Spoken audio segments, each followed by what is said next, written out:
आज की पौराणिक कथा का सार है। आखिर पाप कहाँ कहाँ जाता है। इसी संदर्भ में एक बार एक ऋषि ने सोचा कि लोग पाप धोने के लिए सभी लोग गंगा जाते हैं। ऐसे में सारे पार गंगा में ही समा जाते हैं। आज की पौराणिक कथा का सार है कि आखिर पाप कहाँ कहाँ जाता है। इसी संदर्भ में एक बार एक ऋषि ने सोचा कि लोग पाप धोने के लिए सभी लोग गंगा जाते हैं। ऐसे में सारे पार गंगा में ही समा जाते हैं। इस तरह तो गंगा भी पापी हो जाएगी। उस ऋषि ने यह जानने के लिए आखिर पाप जाता कहाँ है, तपस्या की। तपस्या करने के फलस्वरूप देवगण प्रकट हुए।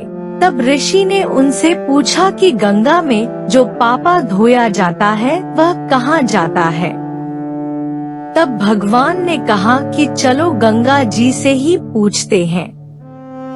इस बारे में ऋषि और भगवान दोनों ने ही गंगा जी से पूछा कि हे गंगे, सब लोग तुम्हारे यहाँ पाप धोते हैं, तो इसका मतलब क्या आप भी पापी हुई।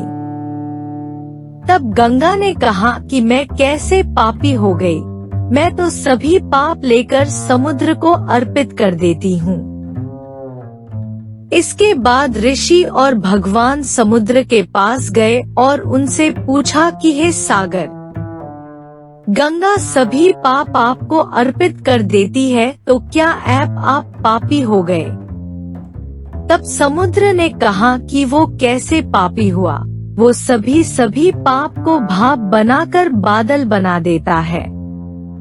अब ऋषि और भगवान दोनों ही बात के पास गए।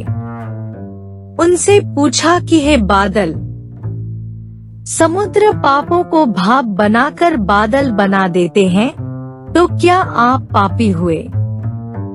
बादलों ने कहा, मैं कैसे पापी हुआ, मैं तो सभी पाप को वापस पानी बना देता हूँ और धरती पर गिरा देता हूँ। इससे ही अन्न उपजता है, इसे ही मानव खाता है।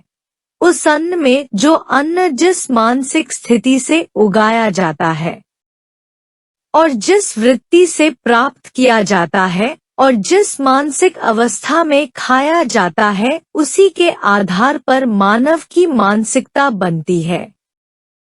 यही कारण है कि कहा जाता है कि जैसा खाए अन्न वैसा बनता मन।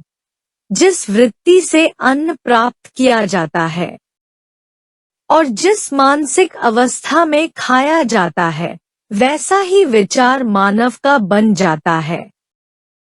ऐसे में हमेशा भोजन शांत रहकर ही ग्रहण करना चाहिए। अन्न जिस धन से खरीदा जाए वह धन भी श्रम का होना चाहिए।